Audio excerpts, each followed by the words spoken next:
I always feel that we Sabahans are our biggest enemy because people who have been put in trust, they are not doing a proper job. Desensitization of corruption must go. In our heart, a spark ignites, champion for our hearts right. Together we stand, we're the beacon of hope. Forevermore, for the greater good. Hello everyone and welcome to another exciting episode of Kopitiam Council with your host Haffisz and Adi. We are recording once again at the American Corner Sabah, where if you, like us, want to do your own podcast, you can just come over here, the American Corner Sabah, at the Sabah State Library. You just need to put your name down, make your booking, because they have everything here. They have the mics, the cameras, the lights. All you have to do is just come over and do whatever you want to do, your content, whether it be just about any of your hobbies or anything else, or maybe even like us, just come over here at the American Corner Sabah at the Sabah State Library. So why are we here, Haffisz? Because right now you are watching the 7th episode out of 8 podcast series that we have by Sabah and Comparative Council collaboration, which is Voices to Action. And over the next few weeks, we will be diving deep for the Sabah's most pressing issues from education, healthcare, and now we're talking about GLCs and corruption prevention here. And then this perspective that we are facing today, Adi. But that doesn't end there, because after this podcast series, you will be able to provide your own solutions and your own ideas to contribute your voice over to Sabah's most pressing issues. What needs to be done? This will be done through town hall sessions that will be conducted by Sabah themselves. We're very much looking forward to that and to see the outcome, to mobilize, to put into action the voices from the people of Sabah to make sure that everyone's voice is heard, because it's important that not just the leader's voice, but your voices as well. So, Haffisz, what do we have today? Adi, today is I think one of the favorite topics by the Sabahans or whoever watching this at home, because we're talking about anti-corruption and GLCs as well, because Sabah has a lot of GLCs, right? Mm-hmm. So let me introduce a gentleman next to you, Adi. He is Datuk Roger Chin. He has a dual degrees in Law and Commerce from University of Melbourne, a partner at Chin, Lau, Wong and Fu, a columnist for Daily Express Sabah, and also immediate past president for Sabah Law Society. So that's Datuk Roger. And the gentleman next to you is Mr. Dr. John Loh, who is almost a veteran in Sabah's corporate landscape. He has a BS in economics from Loughborough University of Technology. He started as a bank officer for the Standard Chartered Bank and then has managed and been manager for many different financial institutions all across Sabah.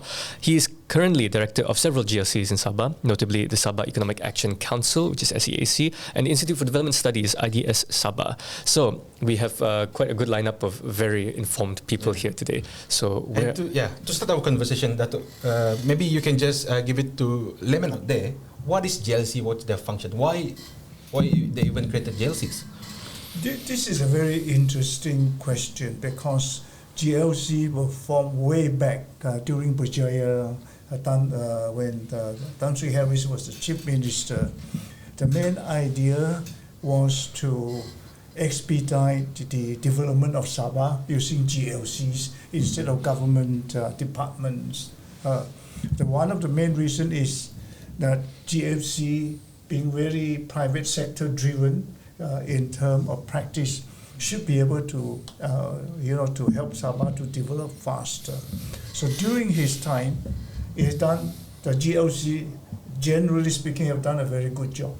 And as you can, for those of us who have lived long enough, they would know that during the Tan Sri Harris's time, there was a big boom. Sabah was the number 2 state in the whole country.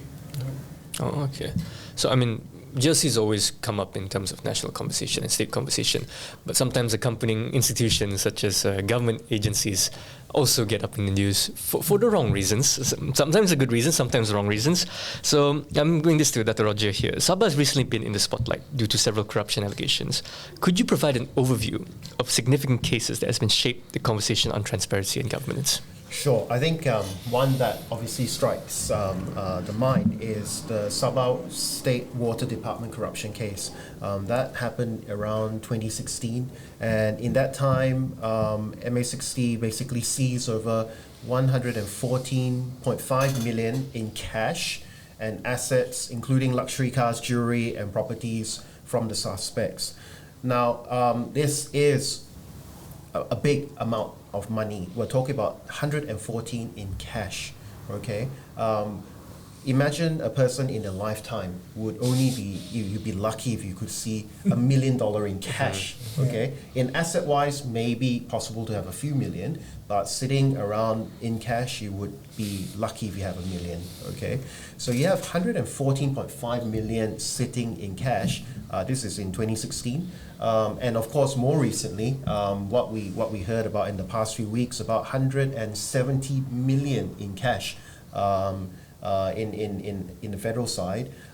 These are astronomical amounts of money, okay? Now, when we talk about these sort of things, what is very scary is how normalized it has become, and how we are that we should be up in arms, we should be rioting on the streets, we should be so upset that we will be protesting about how bad this thing is. But the problem is this. The problem now is because we are so desensitized to what has happened, we are now looking at these 114.5 million, 170 million, almost like what, it's a competition to see who has the most amount of cash, right? And it's like a joke, right? But in reality, it isn't. Now, let me explain to you why these things are bad, all right? So what corruption actually does is this. So in the case of the Sabah State Water Department, what it was kickbacks, okay? So those monies, the 114.5 plus the luxury cars, plus jewelry and properties, those were basically kickbacks for awarding contracts, projects to these people. So what happened was, why is it bad? Because it effectively is embezzlement of public funds, okay? And how does that happen? Very simply put, number one, all of these contractors are obviously business people. They are not going to be paying their kickbacks via the profits that they made, okay? What they would have done is add that portion into the contract. So what it does is it inflates the contract, including the kickback amount, and by doing that, obviously the kickback is an additional portion on top of it. So give you just a very simple example, say the actual cost plus normal profits is 150 ringgit, say, okay? But then all of a sudden, you have to add on the kickback. Let's just randomly say it's 30 ringgit, right? So instead of putting in a bid for 150 ringgit, which is cost plus the right amount of profit, you have now made it into 180 ringgit. So what happens is the government spent public money, extra 30 ringgit to pay for this enlarged project money, which should not have been done. And what that means is that that 30 ringgit has now disappeared. And that 30 ringgit could obviously be used for other things, okay? So the second reason why it's really bad is this. Those contracts were basically given to people who were obviously aligned to the people who got the kickbacks, okay? Now, whether those were the most qualified people doing the contracts is, of course, highly debatable and probably not. And because of that, what it means is that the people who got the contracts were not the best people to do it, and there would be a lot of contracts that were substandard or not even completed properly, okay? So when we think about how bad our water system is, and how we have a lack of clean water, can you imagine what happened? You already know, like I said, a big amount of money that should have gone to developing, the extra 30 ringgit I'm talking about. And this, of course, is 30 ringgit is a terrible example because we multiply that by another few thousand and you get to hundreds of millions, right? And then you talk about the people who got the jobs, who should not have gotten a job and doing a substandard job. The third reason why this is really bad is because, back to what I was saying about the infrastructure, okay, the infrastructure, accessibility to clean water, which is one of the main problems in Sabah. So by diverting public funds to people who should not have given it into private hands without any grounds whatsoever, what you do is you have taken that money meant for clean water out of the system. Okay? And that is one of the reasons why we have a lack of clean water. All right? And lastly, not only clean water, think about that 30 ringgit multiplied by a few thousand to tens of millions, hundreds of millions of ringgit, which should have effectively gone into infrastructure development, okay, in general, whether it's electricity or water, of course. Now that money, 114 million, imagine, was taken out of the system, and this is just for the water department issue, right? How about the other corruption issues that we are not talking about, right? So when you add up the 114 million, there'll be easily several more of these scale, if not even bigger. So what you're talking about, half a billion or maybe more taken out of the system. And if we had just kept that money into the system and built the developments, the infrastructure that we needed, we would have far better infrastructure today. So this is the reason why corruption is a huge problem. And I wanted to explain this so that people can understand when you talk about kickbacks, so what? Right? This is the so what. It takes money out of the system. And by doing that, you and I suffer from insufficient water and insufficient electricity. Well, Datuk Roger mentioned about like people who are not supposed to be there in terms of contractors awarded with these contracts projects. Similarly in GLCs as well, political appointees, it seems to be that way as well. People have no background, no experience whatsoever in that particular GLCs or industries being appointed there. What can you describe, to what extent this would affect towards the ripple effects to the people in Sabah, whatever, that's supposed to be, like you mentioned, to expedite development, but this would be the other way around? You are absolutely right. If you can imagine what assets that the GLCs all these years have been given.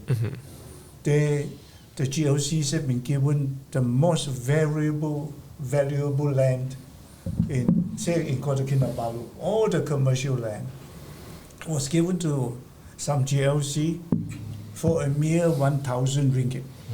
Okay, and then they go and JV with somebody, and today that particular GLC is insolvent instead of making billions.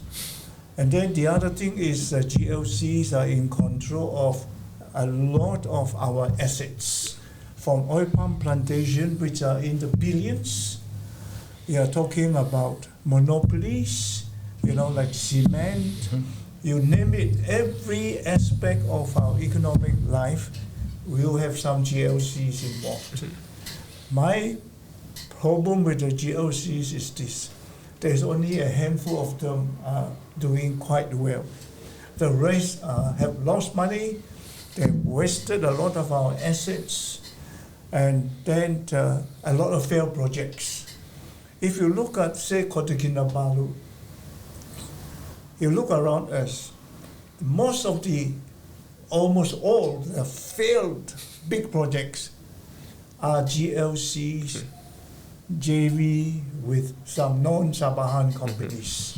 Now, what does it tell us?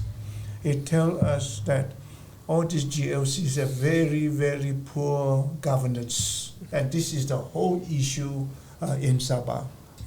We are not conscious or not demanding good governance.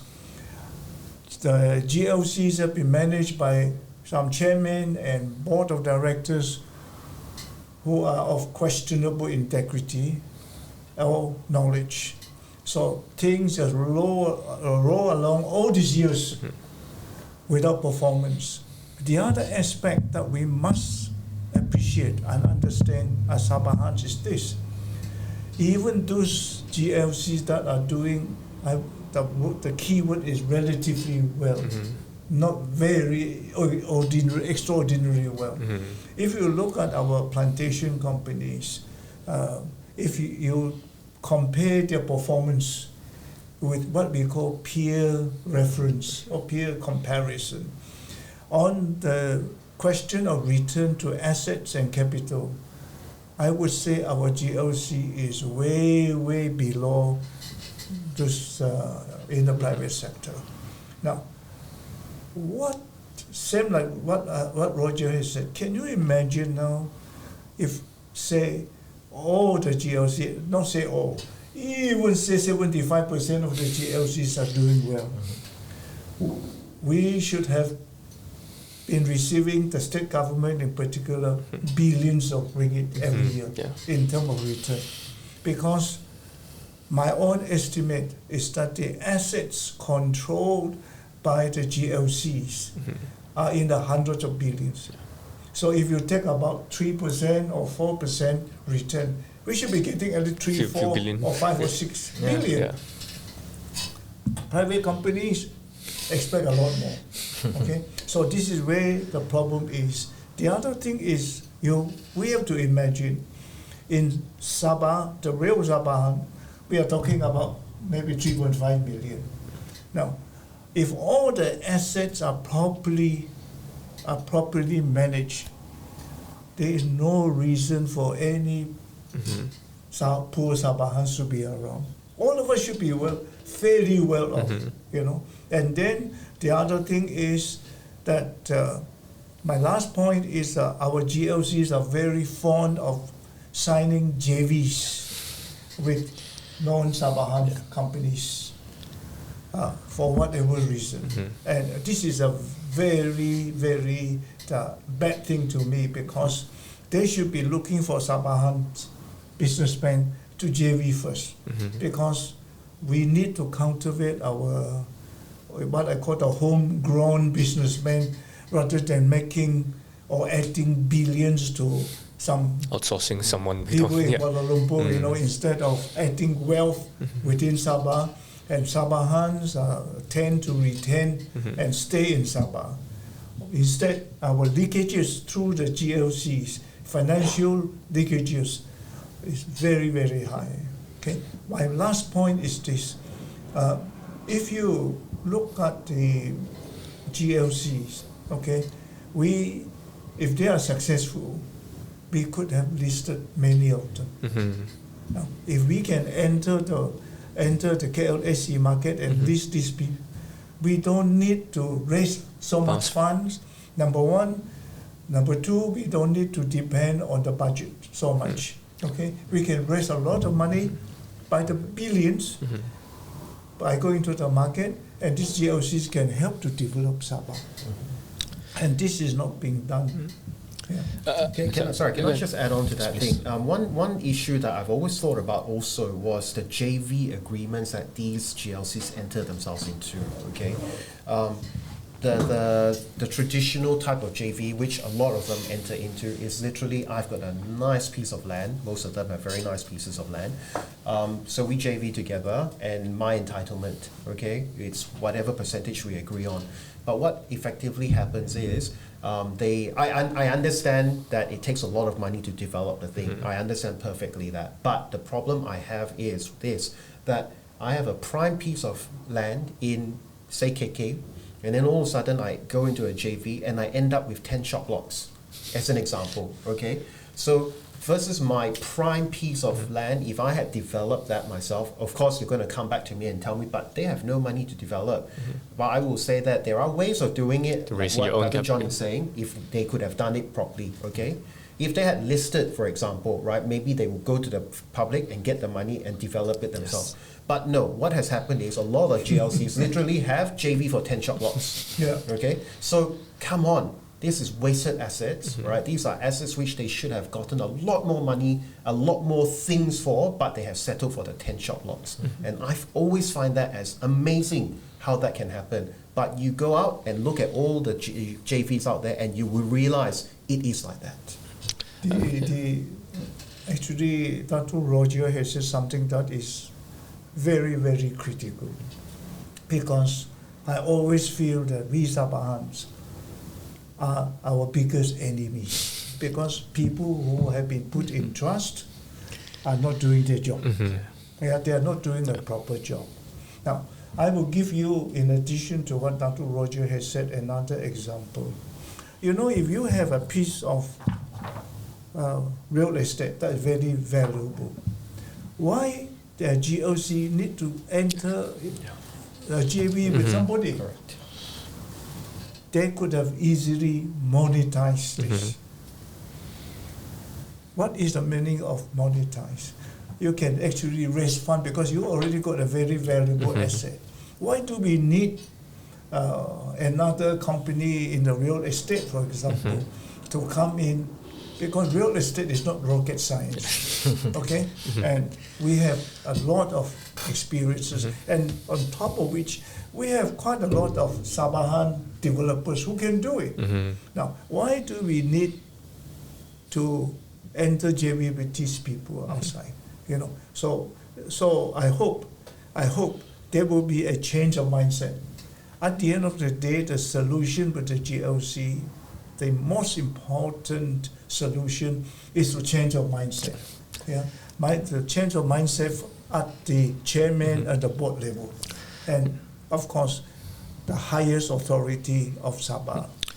I'd like to introduce this argument, maybe both of you can answer this for me, is that maybe this is more of a symptom than a cause, where, like you mentioned, when Datuk Haffisz was CM, it was consolidated amongst the state. It's a state prerogative. Essentially, the state holds so many assets, and that we have so many state-led initiatives, and we know sometimes the state is not the most efficient institution.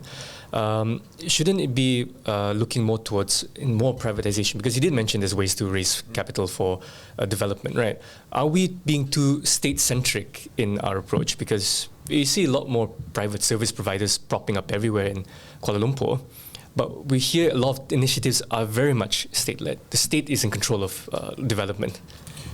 Okay, so for me, GLCs have a purpose. Okay, GLCs basically initially were built for industries or sectors that no one wanted to go into. All right, or no, maybe at that time the private sector was not capable enough to do it. So I can imagine during Tan Sri Harris's time, all of these, for example, you want to do manufacture milk, for example, then you ask anyone outside who wants to manufacture milk. No one wants to do it, right? So I can understand. So then you form that stuff. Okay, fine, right? So I think cement as well. I'm assuming 50 years ago, if I wanted to start a cement manufacturing plant, sorry, no money, can't, nobody can afford that sort of money. So GLCs do have a particular value, but they should only be in sectors that the private sector are not better at them at. Okay, so they basically have to grow to be better than the private sector. So if they are not, then maybe they have served their purpose. Okay, so you use them initially to grow something that was not there, build an industry, a sector. But once that has been done and the private sector is already better than them, maybe if they cannot find another way to diversify into another different area that other people are not in, then they should perhaps seriously consider they shouldn't be there, right? So a GLC also has to evolve, right? A GLC just cannot say, oh, okay, my mandate is to do this and that's it. But you're correctly pointing out, but now you have people who are doing it lower cost, higher revenue, more competitive versus these dinosaurs who can barely walk, right? So why should they be there? And I think you hit the nail on the head. They shouldn't be there. So they need to find ways of how to find new areas that they can go into, because certainly you're right, a lot of them have outlived what they were there for, and because they did not learn how to change with the times, they perhaps shouldn't be. It's essentially monolithic at this point. Correct. The other very important point is this. There is no synchronization between private sector and GLCs. Okay. Now, the best principle the government can adopt is government has no business to be in business. Yeah. So unless it's absolutely necessary. In the case of Sabah, two things have been happening for years. Number one, GLC is killing the private sector in many areas. Okay. The other one is they are in competition. Maybe not directly killing, but in competition.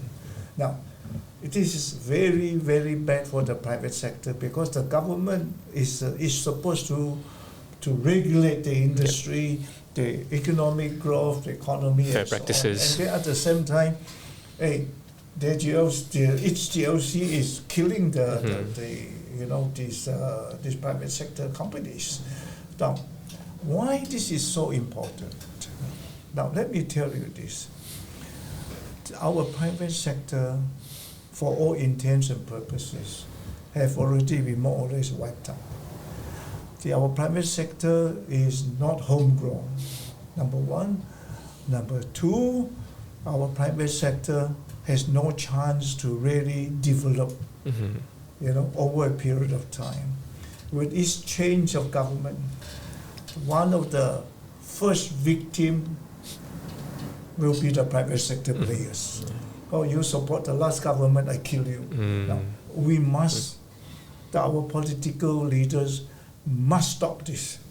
We cannot have an economic growth on a sustainable basis if you keep on killing your own Sabahan entrepreneurs. Yes. And then the worst, and absolutely the very worst, is once they kill off the Sabahan entrepreneurs, they bring in outsiders. Yeah, I think we all know what we are talking about. Right? This is very, very serious.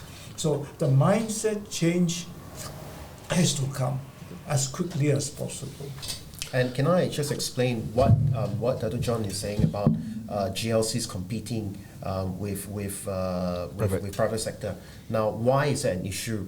Very simply put, because what it means is if the GLC belongs to the government, then clearly there's a conflict of interest going on. Yeah. Okay, the conflict is basically I will support the one that I own, isn't it, right? And I will give that one I own more of a leg up than it should, and therefore making it unfair for the private sector. That's how it distorts the market. Okay, for those of you who don't quite see how competing is bad, this is how it's bad, because what policies will be tailored to favor the GLC rather than the whole private sector, industry. right, the private industry, and that is how it distorts the market, and the private sector suffers because of that. Dr. Roger, in our previous episodes, we already recorded 6 different episodes. We talked to Datuk Christina Rundi, healthcare, some from education expert as well. Most of the answers that we got is basically the biggest challenges is fund, because Sabah is very big, right? How do we build infrastructure from KK? KK alone is okay, but once you go outside KK, we're talking about money here. To build infrastructure is not cheap.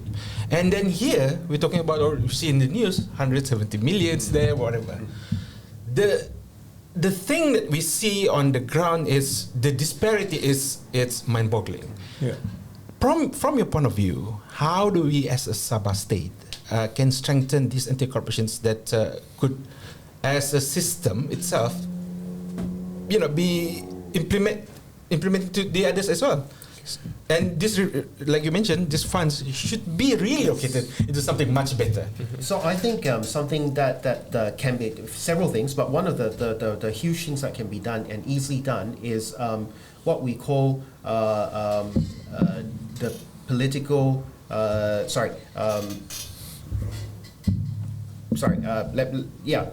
thing that can be done is a procurement legislation of sorts. Okay, so you heard Sarawak already talking about the procurement legislation that they want to put in. Actually, Malaysia doesn't have one, by the way, and states I am not aware of have one, but they should. Because what will happen is, with procurement legislation, it basically sets a clear guideline for awarding contracts. It requires open tenders, transparencies in selection criteria, and strict auditing mechanisms. It takes away discretionary powers in awarding contracts. Okay, so what a procurement legislation would do is that it would prevent favoritism, inflated costs, and illicit kickbacks. Okay, because it makes it into law. I think Malaysia's well proven. You leave it to people, it won't happen, right? So maybe the time has come to just put in a procurement legislation to force it to happen, okay? And make the punishment very grave, okay? Make it be make it hurt badly, so people will think 50,000 times before they would even breach it. Okay, so from that angle, I think a procurement legislation certainly would help a lot. Okay, and another area that another thing that would help a lot is also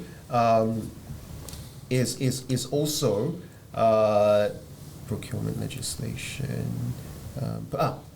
Some sort of a political financing legislation. Okay, so why do I? And this has also been in the news a lot. Okay, and in fact, what has happened is the federal government has spoken about it, and you would have seen that there is a deadlock in Parliament about this political financing legislation. What does this political financing legislation do? What it does is it will show you where the funds come from for political parties and candidates, and it will also show you how they use the money. Okay.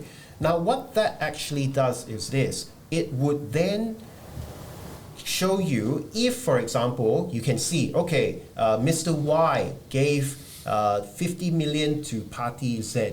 Party Z won the elections. Okay. Now, Mr. Y's people and Mr. Y's companies have all been awarded contracts. Straight away, you know, okay, they can't run anymore. Okay, you can't run. Then you think, oh, okay, this is quid pro quo, right? There's no transparency, and that deters the politicians from rewarding the people who help them. Okay, and this is the transparency, and I think this will be the game changer. Now, the reason why I think it's such a difficult topic to broach in Parliament is this: because they know it will be the game changer, right? And the very game changer is going to cut off a lot of their lifelines. A lot of the corruption cases that we have in the recent past, you will realize that if we only have this political financing legislation in, it would stop me from, like I said, people come and say this is party funding, right? Okay, if you had this political legislation, finance legislation, it will then show on paper that this company gave me political funding, it's listed there. And if later on Mr. So-and-so got this contract, then it very clearly would then point to corruption. Okay, so that's why these two things, so procurement legislation and political financing legislation, will go a long way to help Sabah and Malaysia to be less corrupt. This is the micro view, but the macro side is even more serious. The basic question that you have raised, now if you look at it on a broader scale, Sabahans need to ask ourselves why there is so much wealth in Sabah, so much resources. We used to be the best, the biggest timber producer. Okay, now we are the biggest oil palm producer, 5.5 million metric tons a year. 25% of the national supply. Okay, and then we are now, if not the biggest, at least I think we are the second biggest oil and gas. Okay, now we produce more than Brunei. Now the question we have to ask ourselves, why are there so many poor people in Sabah? I think this is a very fundamental macro issues that we as Sabahans, our political leaders, must address. Now, let me tell you why. Okay, now, I have already said that GLCs own billions and billions of assets which have not been put to use properly.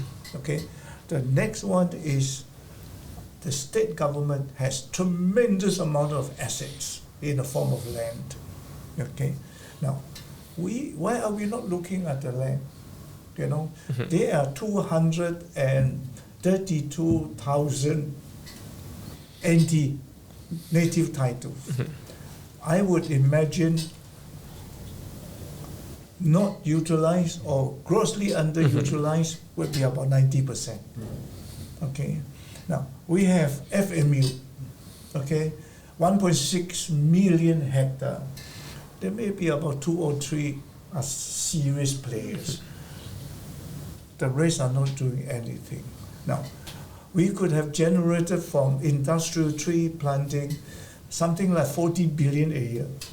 Instead, we get 0. Okay. Now, we have the best forest conservation in the whole world. The question is, what do we get out of it? Nothing, except that when people come, especially the Masale come and say, wow, Sabah, you have done very well, you got virgin jungle. But our people are very poor. So these are the issues that we have to look at. Why is it like this in Sabah? Why other states are doing so well, so much better than us? Okay, I'll give you some of the reasons. Number one is, again, our own governance. Poor governance is always a big problem. Number two, our implementation, the system is systemically very bad. Very bad, okay? The other one is leakages. Now, what do I mean by leakages? Out of the 5.5 million metric ton of CPO that we produce every year, okay? For ease of calculation, if you do it at 5,000 per acre, you are talking about 20 over million, 27 billion of revenue from the sales of our CPO. How much is Sabah getting? Just 1 billion. And land is the most important factor of production in the oil palm. Oil palm industry is a very land demanding crop. What do we get out of it? Our factor of production is the most important. Okay, just 1 billion out of the 27 billion. What do we get out? What do we get out of downstream? Practically nothing. Okay, in terms of employment, it's all mostly imported. Even at the management level, very few Sabahans are employed, it's West Malaysians. And then on the field, it's mostly Indonesians. So the repatriation of money out of Sabah every year just from the oil palm industry alone is tremendous. Can you imagine if all this money is retained in Sabah? There will be no reason for any Sabahan to be poor. Now we have 8 out of the 10 poorest districts in whole of Malaysia are in Sabah. There should be 0. And this is where we are today. And I think this is very, very the situation is very serious. We have to do something about it. So I think your question earlier on, right, is also like what we said. You mentioned already all these money lost through corruption, right?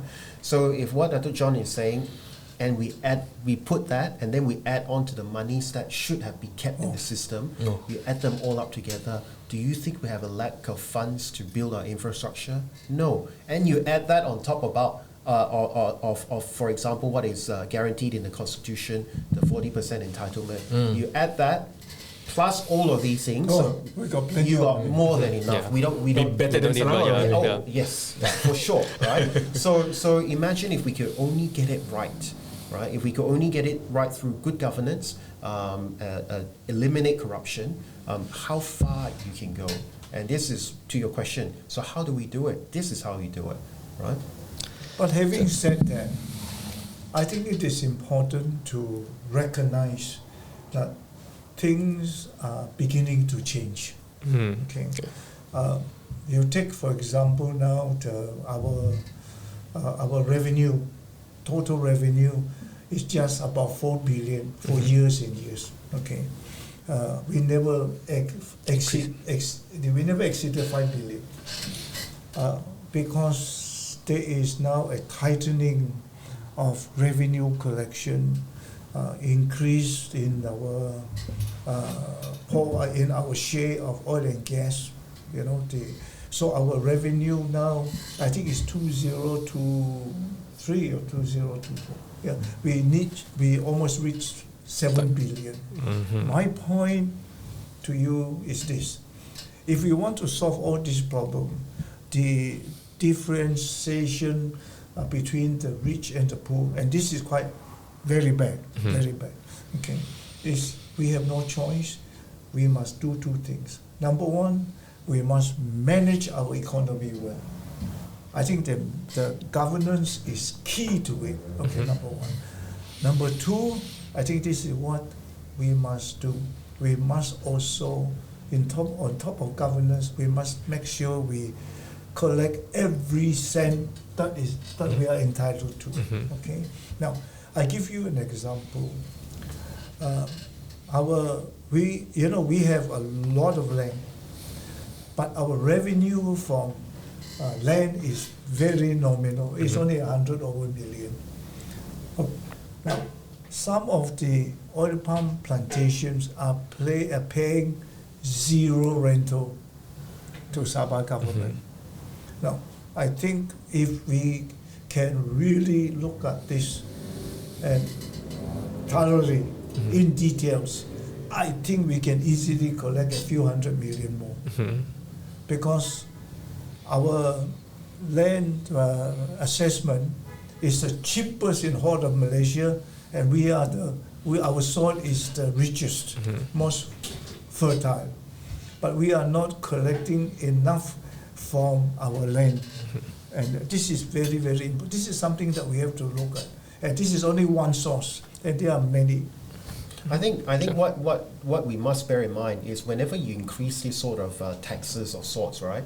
They will say, we will die.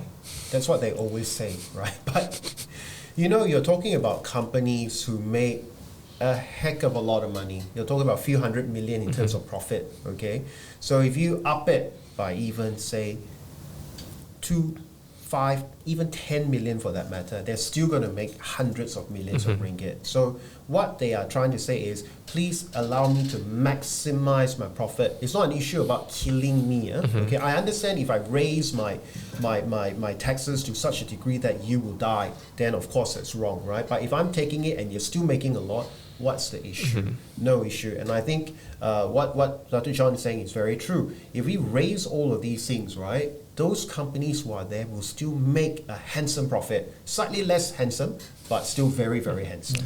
Yeah, trying to just bring this conversation over to one thing is that, I think the answer is that we are suffering from the Dutch disease, is that we're focusing so much on particular resource development. We've neglected so many others. Like back then it was timber, then now it's palm oil, then oil and gas.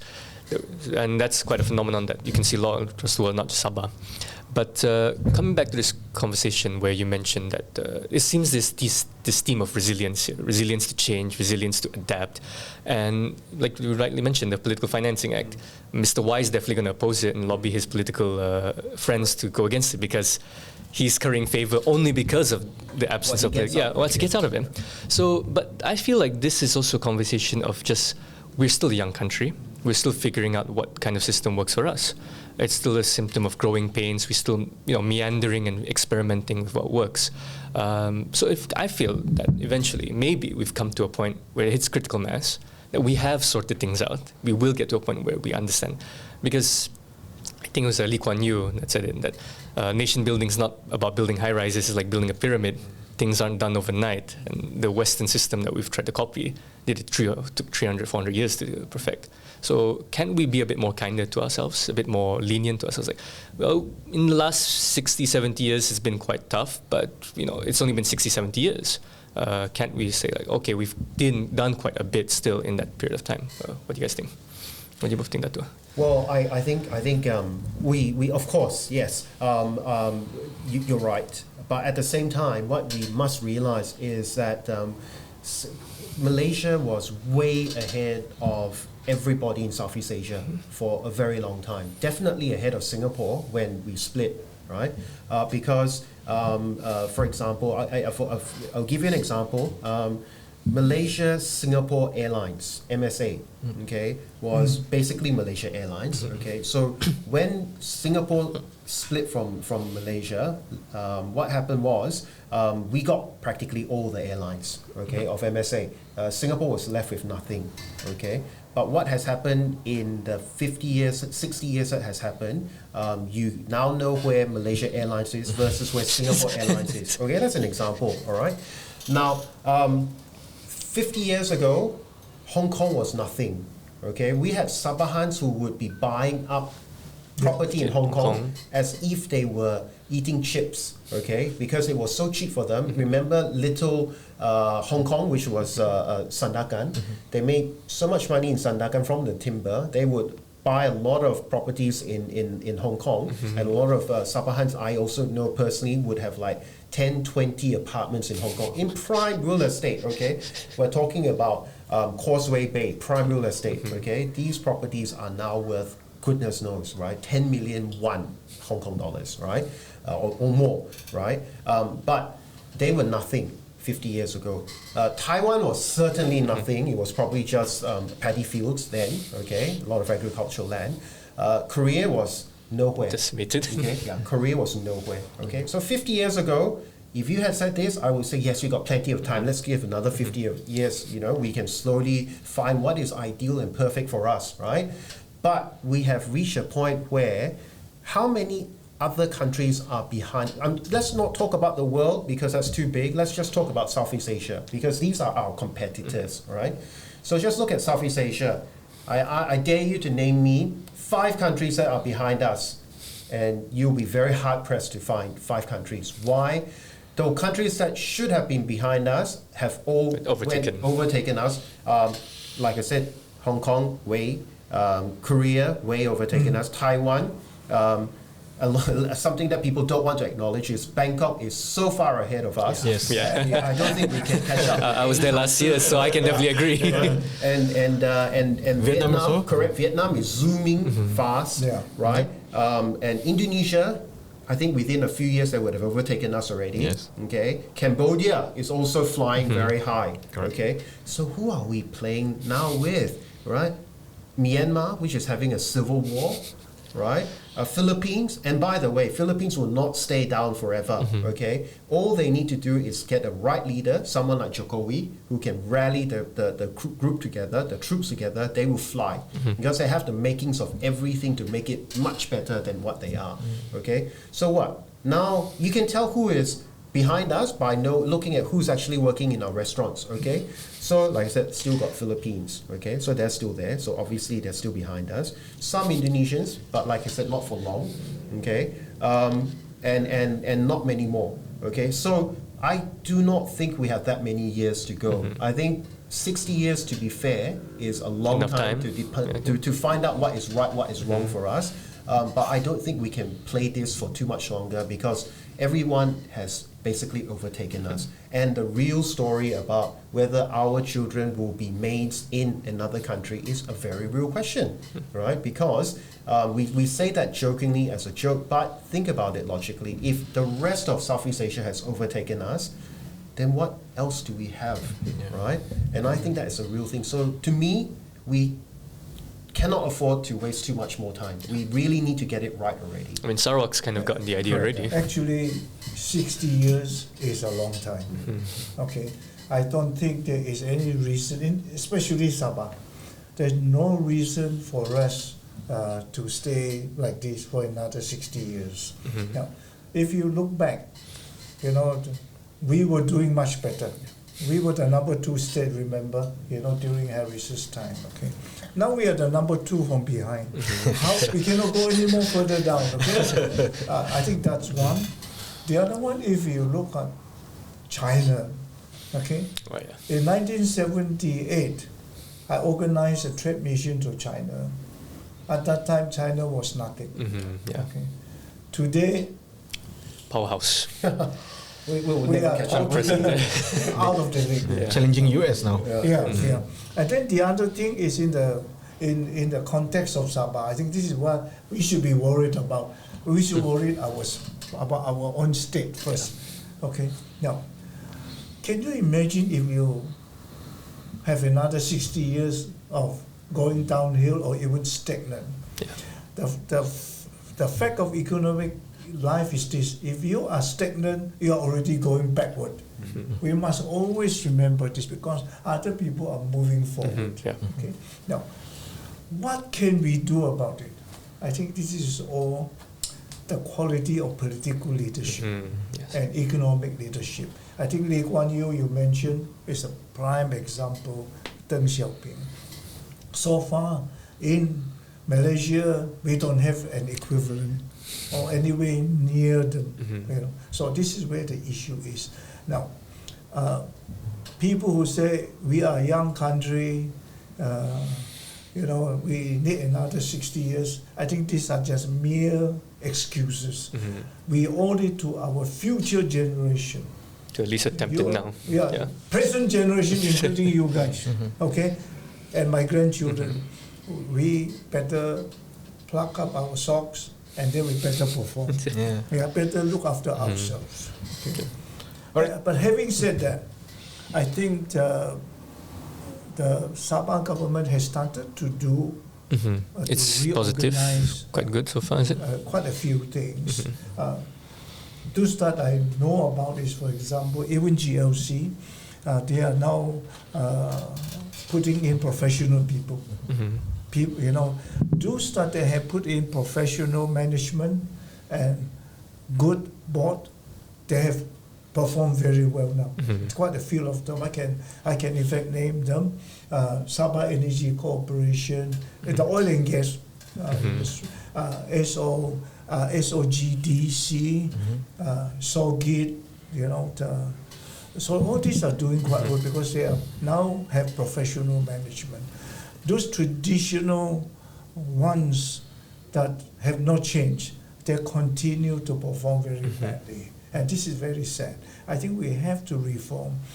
To ask for more time is not the excuse. Yeah.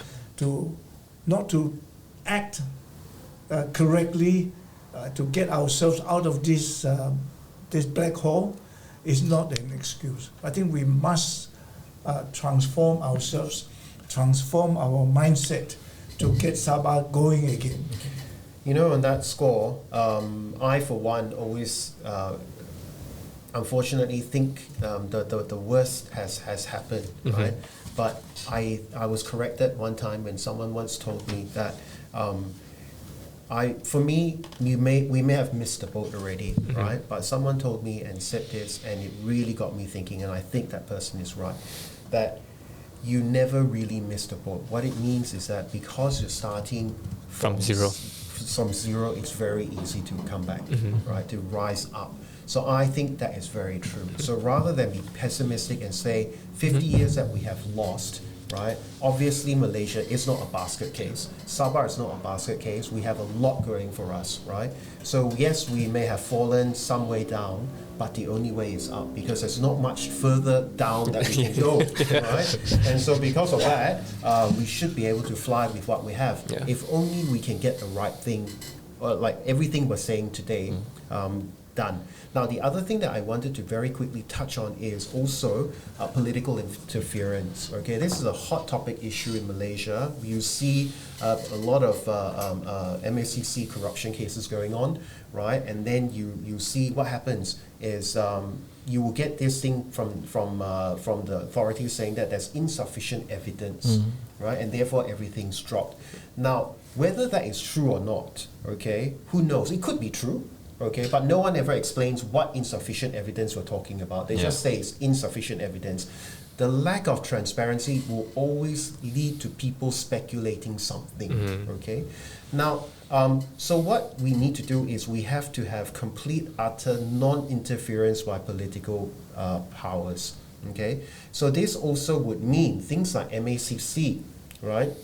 Certainly cannot be parked under the Prime Minister's department, okay? Because if it's parked under the Prime Minister's department, it means that the Prime Minister can control the whole thing. It's at the discretion of the Prime Minister. Correct, right? So what it should be done is it should be taken out, and this is not rocket science, everyone's spoken about this, but I'll say it again, it should be taken out and put into answerable only to Parliament. So you cannot then decide whether to let a person off or not off, right? Answerable to Parliament. So empowering our enforcement agencies, that's one. Political interference, they must not interfere, okay? Because there is always this speculation of this, all right? You have, going back to our Sabah State Water Department case, you have people who were all charged together, some got off, okay? Some got off, and the people that got off literally paid part of what was taken, and then they're off scot-free, okay? Scot-free. Now, in no country in the world, whether or not you're turning crown witness, you're turning witness for the prosecution, would you be let off? You get a reduced sentence, okay? Meaning you're still going to go to jail, but you're going to go for slightly lesser time. But Malaysia boleh, Sabah boleh, okay? I just have to pay back a little bit of what I took, and then the whole thing's, I'm off completely, okay? Of course, I'm going to turn state witness, right? But there is something wrong there, okay? And when you have these sort of things going, there will be this perception that there is political interference. So the politicians must stay out of this and do not exert any form of pressure over the enforcement agencies, okay? So number one, make sure the enforcement agencies are only answerable to Parliament. And number two, the politicians must stay out and let them do the job, and completely, including the judiciary, do not mess around with them, okay? So you let the enforcement agencies do their work, and then you let the judiciary do their work, and you will find Malaysia will be a much, much better place. Yeah. Can I yes, just please. Yes. Very shortly. You know, the GLCs, hopefully over a short period of time, a lot of them can be turned around. One of the reasons is like this: the Chief Minister has, in fact, put the Minister of Finance, that is Datuk Seri Mercedes Manjun, to be in charge of all the GLCs. Okay, now that is very important because they will be more focused. Okay, instead of before some of the ministers in charge of this, uncoordinated, it's very, very messy. Yeah. Okay, that's number one. He has also formed an oversight committee. I think this is a very, very important, a very positive development. Once the oversight committee is fully functional, I hope one of its main tasks, priority, is to transform. There's one transformation. The other one, very important thing is to rationalize all the activities of the GLCs. There is now at the moment very messy. Yeah. There's a lot of duplications. How many GLCs do you have? Duplications of GLC. 250, huh? How many? 300, right? Nearly 300 GLCs. 250 odd. It's a hell of a lot. But we need to, for example, there are several GLCs doing, number one, oil palm, okay? Number two, tourism, okay? Now the other one that nobody knows what is happening is monopoly, the cement industry. I think we need to break this type of monopoly in order to make them perform. So these are the key issues that I hope the oversight committee will be able to undertake as soon as possible. Adi, I told you already this is going to be a heated discussion because we have there's so much things to talk about. I feel like we just scratched the surface. Exactly. I'm not doing justice to both Dato here, but that's the only time we have. But as a last question to both of you, what is your hope and aspiration for Sabah, especially for the next generation? Let's start with you, Dato, first. This is something that every Sabahan should have. We must have faith in ourselves. If we don't have confidence and faith in ourselves as Sabahans, if we always think that other people are better, we are not going to go anywhere. That's number one. Number two, we must know how to look after ourselves. Yeah? Whether that Sabahan is in Baitan very poor or the businessman. So this is why the Sabahan first policy is very important. We must focus on ourselves instead of making other people rich. we should make ourselves rich. Make Sabah great again. That's it. Absolutely. Sabah great. The other thing is, I hope that talking about making other people rich, I hope to see many Sabahans who become billionaires. Because there are tons of billionaires now in West Malaysia. I don't know whether we're one or not. Yeah, but definitely we need billionaires, we need millionaires, and they stay in Sabah. They help to develop in Sabah instead of taking all the profit out of Sabah, out of the state. Yeah, and the other one last point is, I hope that we as Sabahans will respond to the current economic restructuring. You know, we have now in total implemented already something like 12 billion ringgit investment. Total investment now either implemented or now in the pipeline. Yeah, some sign up already. Something like 58 over billion, which was announced by the Chief Minister. The question now is, do we as Sabahans have faith in ourselves to take up all the opportunities? For example, in the oil and gas industry, we are short of manpower, skilled manpower. We don't have enough. So I hope the young Sabahans can really take up this challenge and help to develop Sabah. I think that is my hope, to get our young people to get involved in the economy. Yeah, thank you. Datuk Roger? For me, it is basically corruption being done away with. Okay, like I said, the desensitization of corruption must go. Okay, we must make the people so upset and so angry about corruption that they will not tolerate it. Once you do away with corruption, you will find that things will work as it should be. Monies will stay here, and the opportunities will go the way it should have gone, because the person was qualified, the best person for the job got it, and so on and so forth. So for me, it is doing away with corruption, making sure that public enemy number one should be corruption. Now you think about such an advanced country like China, why they put so much emphasis on corruption being a problem? Because it is. Right? Corruption is one of the main reasons why so many things are wrong. Whether people get away from serving time because of their political connections, whether they get particular projects because of political connections, and all of this goes back down to corruption. So to do away with corruption. Now for that to happen, three groups of people must be very, very strong and proactive. One is civil society. Okay, civil society must continuously talk about corruption and what is happening out there.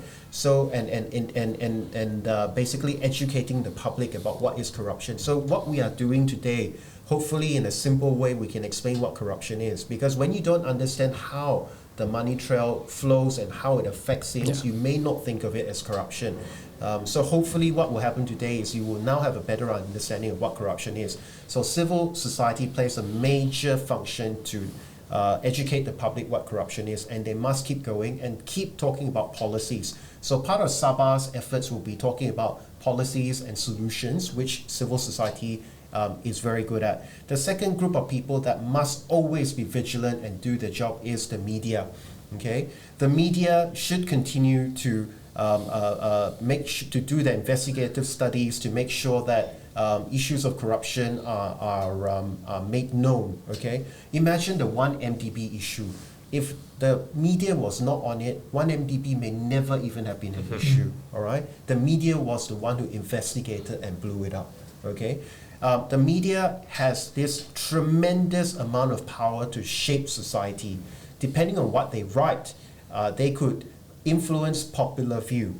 Okay, so I've always said that the media is one of the most powerful institutions in the world, and that is why it is also a duty for them to educate the public, to let the public know about what is corruption and expose corruption. And last but not least, it is us as the public. Okay, we must never ever allow corruption to be a normalized thing. Okay, we must rail and rail against corruption. We must say that it is wrong. Okay, we must make sure that we question our leaders and go to public forums and ask them whether something is corrupt. You have every right to ask whether something is corrupt. If a politician takes personal affront to that, that means they may have no answer to you. Okay, there is nothing wrong in questioning your leaders. The other thing is, don't forget, as public, you now have digital tools. You have social media. You have WhatsApp, where you can viral anything you want, and including on social media. So you have that tool which was not available in the past. And because of this, the public has got a tremendous amount of influence and also ability to combat corruption. So we must use all of these three bodies to eliminate corruption if we can. And broadcast like this. Okay. Well, if you want to, if you like to be on future episodes, Datuk Roger John, more than happy to come on. So, Haffisz, any closing remarks from you? I think Adi, one thing that we can learn is that Sabah is a sleeping giant, and we don't know what to do with it. So, in this series, we will talk about the problem and some of the solutions that we can do, and it's about action now. That's why we call ourselves Voices to Action, I think. I think I'll try to summarize the whole discussion here is that, we talk about like Sabah as if it's all doom and gloom and pessimistic, but we, like you said, when you're so low, like you're right next to dinosaur bones, the only way is up, right? The only direction is to go back up. And that kind of paints the image that despite all the chaos that we are and strife that we are suffering, I'm very sure eventually, if we keep pushing for it, a hero would rise up.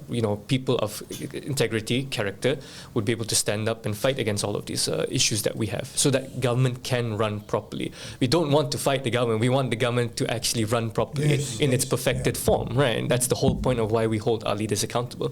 And it benefits them as well, so that they become efficient administrators, people who we can look up to, people we can stand up for.